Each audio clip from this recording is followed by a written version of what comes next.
Hi, welcome to the N.I.R.T show. Let's introduce ourselves to you. My name is Nelson. I'm the fun one, he is the old one. And I'm Terry. The awesome, not old, and more fun than Nelson one. Currently, a lot of drama has been going on here in Mexico in the 1700s. Recently something called the Enlightenment has been spreading. To explain what it is, we should start from the beginning. The Enlightenment was a period of time where people were trying to connect reason with the government.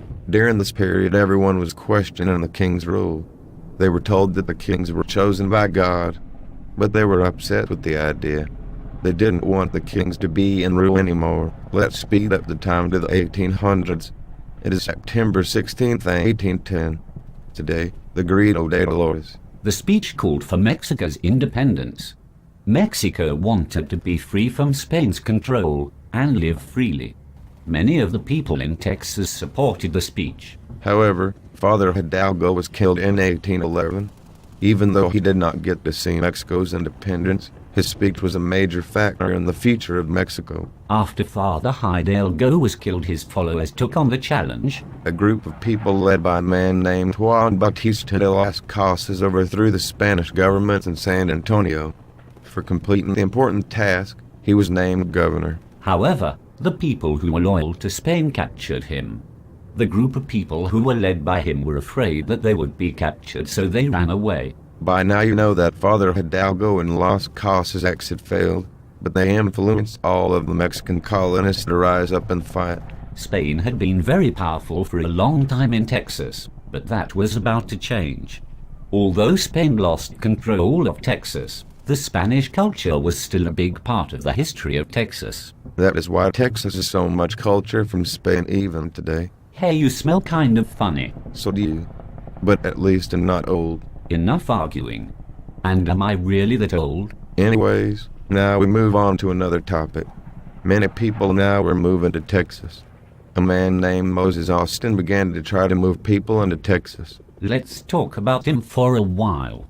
Moses Austin was born in Connecticut in 1761. He had a mining job and made a good fortune. Things were going really good for Moses Austin up until he lost all of his money. He was in debt or out of money, and so he decided to help people move into Texas and make some money. Moses traveled to Texas and decided he wanted to bring 300 families from the U.S. to Texas. However, Moses became very ill and passed away before starting his colony. His son, Stephen F. Austin, was 27 at the time and had a good job as a lawyer. When Moses was about to die, he asked his son to carry on his dream and colonize Texas. Could you imagine completing this task? I don't even remember what I ate for dinner last night. So Stephen began to grant his father's wish. He got help to get land, and he chose an area near the San Jacinto rivers. He thought of the land as perfect. It was forested and had enough rainfall to grow corn, sugar cane, or cotton. To find settlers, Stephen traveled to New Orleans and brought back settlers. He only brought back good people. That means you probably would not be allowed. Hey, you either. But anyways, the colonists had to be Catholic or swear to become Catholic, although some did not. Austin decided he wanted to move 300 people into Texas. This is the reason we now call the settlement the Old 300. Old, like you. Hey, not funny. Anyways, many people began moving in, and for this reason, on many people's doors you saw the sign GTT, which stood for Gone to Texas. Most people brought very little with them. People usually brought with them food that wouldn't go bad, hunting tools, and clothes.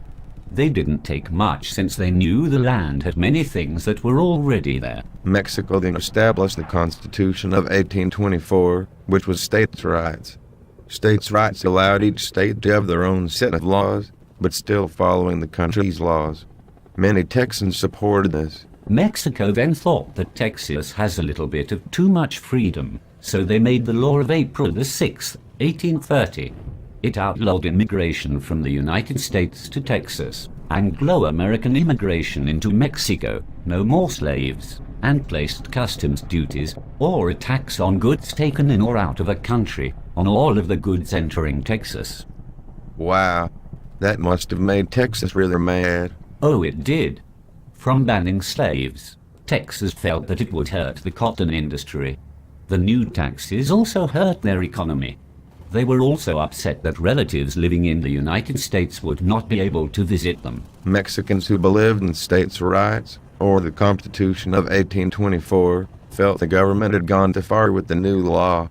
Mexico wanted the new law to solve the problems between them and Texas, but instead it made it worse. Okay, well that's all for this part of our show.